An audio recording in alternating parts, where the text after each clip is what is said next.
I think we should wait for speakers, then we should start. Okay.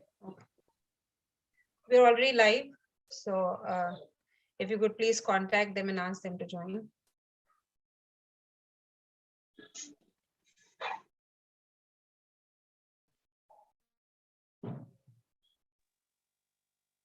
Shankar, if Lolita Mawaza is our first speaker, and we can begin. We can begin, I think. In 2 minutes. In 2 minutes, of course. Yes. Okay. Yes. Okay. Welcome, welcome, ma'am. We will be starting in 2 minutes. Okay, 2 minutes. Okay.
With humble salutation to the Muse, Goddess of Learning, I, Dr. Seema Sarkar, welcome you all heartily to the warm evening of today's international webinar on contemporary poetry, the metamorphosis of an archaic art.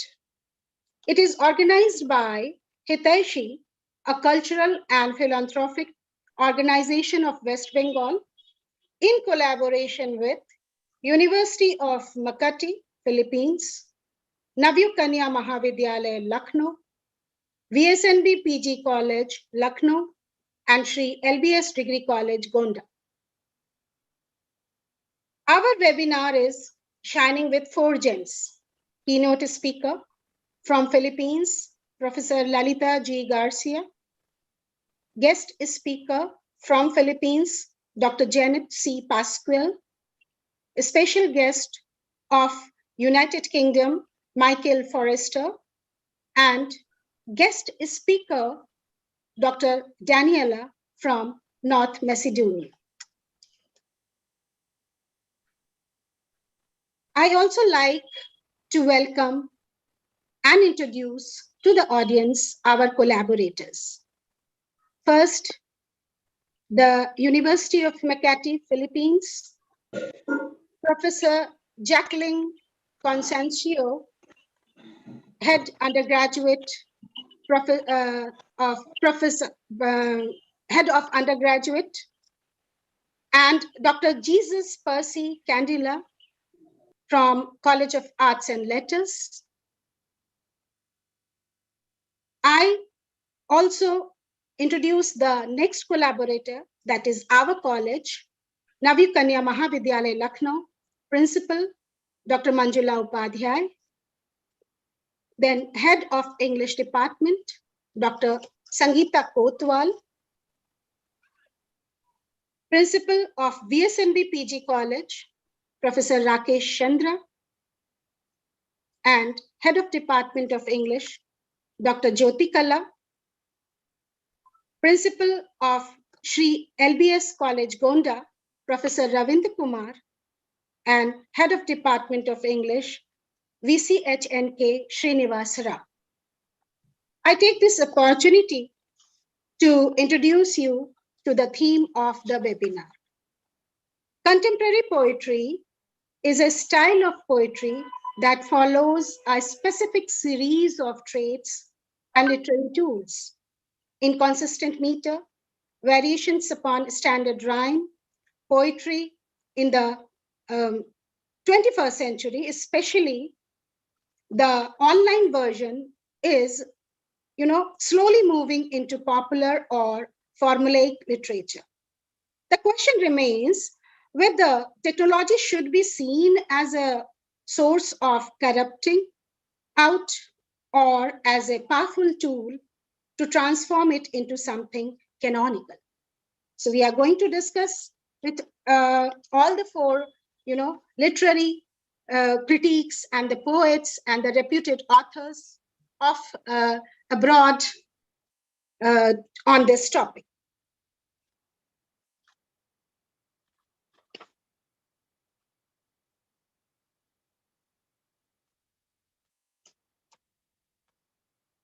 Now, I invite the president of HITAISI Group, Mr. Shambhunath Karumkar, for his welcome address.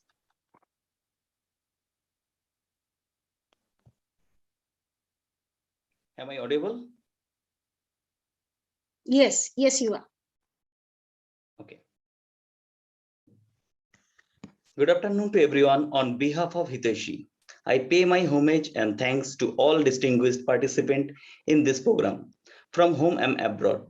I'd like to share my feelings with all of you about our HITAISI. HITAISI means Sarva Jana Hitaya, is the core impulse of trust, and we endeavor to uphold the spirit with the utmost sense of commitment. HITAISI multidimensional trust focuses mainly on the social and cultural activities in its course of action. The trust aims to be a friend by the side of community in a broad sense to foster humanity and potential through different development initiatives. I would like to stop my speech with this word. Let us go ahead together in harmony. Stay blessed, stay happy and healthy. Again, thank you to all of you. I would request that whenever you are speaking, please put on your video on.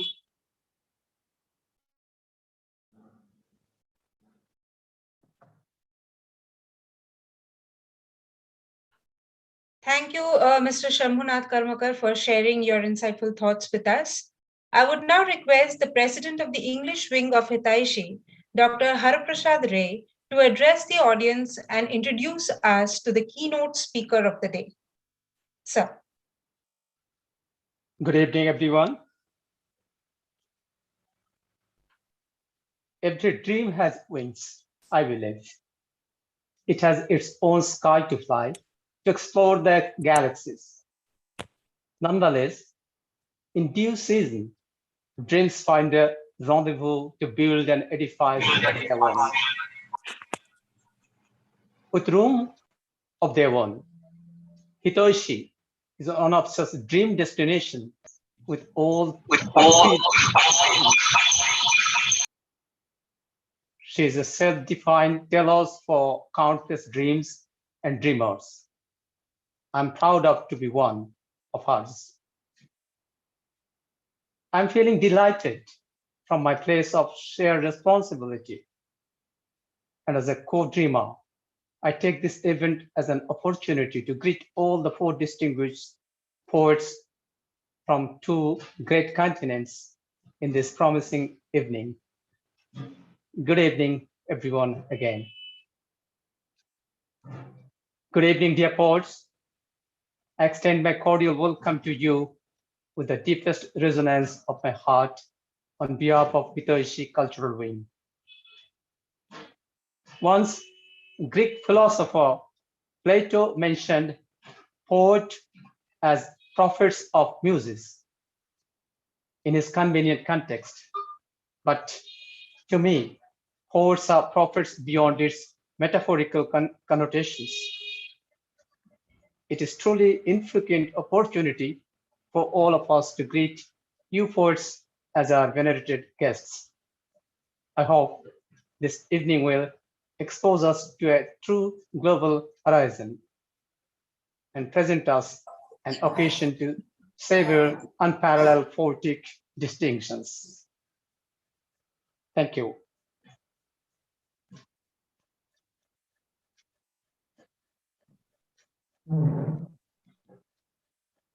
Sir, I would also request you to introduce our keynote speaker to the audience.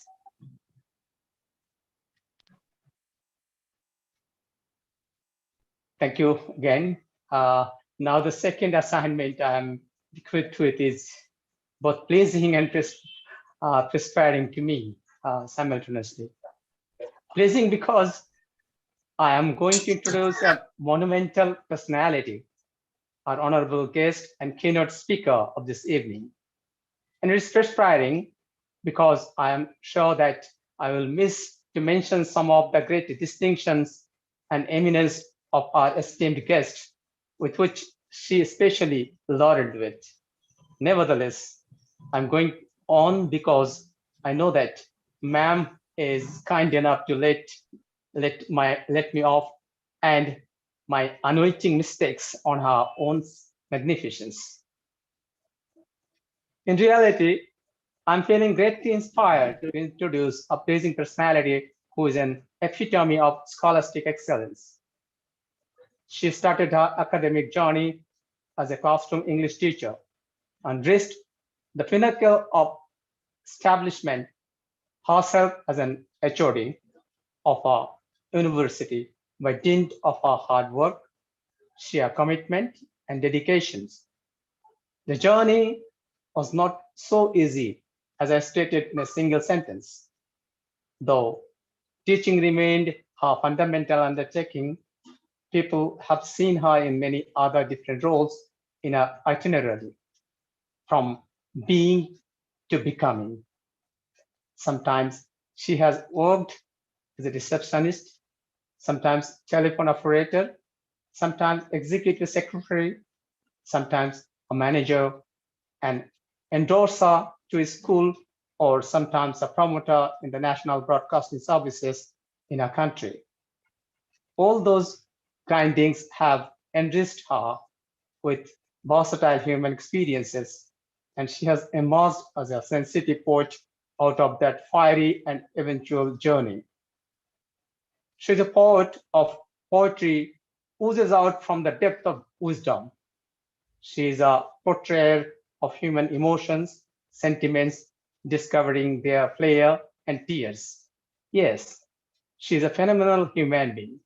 She is none other than Professor Lolita Garcia from Philippines, the keynote speaker of this webinar in this evening. Please welcome Dr. Garcia with the heartiest ovation. Ma'am, we are eagerly waiting to receive some pearls of wisdom from you through your speech and your recitations. In the moment to come, Professor Lolita Garcia, over to you, ma'am. Thank you. Thank you so much, sir. We have several encounters in the Facebook, yeah, from my day. Of course, I more likely you know me a little, but thank you so much for your introduction. Well, good evening here from here, the Philippines. It's over 6 o'clock in the evening here. I think you're still in the afternoon right there, no? So, but it's already evening here. I really waited for this such inspiring moment. Actually, honestly speaking, this is my first time to be speaking before a bigger audience, and I appreciated it so much. It gave me a bigger heart more for poetry writing. So to everybody right there, good evening from the Philippines and good afternoon. Okay, I have a very high level enthusiasm as I read the title of this seminar. Very interesting, very inspiring. So I took down some notes, no? I took down some notes from the title alone, Metamorphosis of an Archaic Art. Archaic. Now, when we hear the word archaic, do I come clear? Is my audio clear? Yes, hello. Clear. Everything is clear, ma'am. You can continue, please. Okay, thank you so much, Yutai. Okay, all right. When we hear the word archaic, even without looking for Mr. Webster, we know that the word is such archaic, antiquated. It's an old word. That means poetry has been with us even in the olden times, no? It has started the way I remember it. Poetry has started also with King Solomon in his poetry in the Bible, and even with the English literature, with William Shakespeare, Marcus Spencer, and the likes, no? Of course, so when we say archaic and antiquated, now is the time the archaic art of poetry has now metamorphosed. But it will be different from the Renaissance. Now, if we trace back, Renaissance started in 1500s to 1660. That is the Renaissance. So when we speak of the Renaissance, it is a rebirth, a revival. I hope everybody is very familiar with the Renaissance period, right? There was a rebirth, a revival of literature, poetry, art, the rebirth of Michelangelo, Leonardo da Vinci, the study of music, medicine. it was catapulted from Italy. Renaissance was born in Italy, okay? And then, of course, after the Renaissance period, we have the aestheticism and decadence. That was in 1880 to 1901. All right, so if we say, what do we mean by contemporary? Contemporary means happening, existing, living, or coming into being during the same period of time. Yes? All right. Marked by characteristics of the same period. The contemporary. Okay? Now, example, Abraham Lincoln was a contemporary of Charles Darwin. Everybody knows the name Abraham Lincoln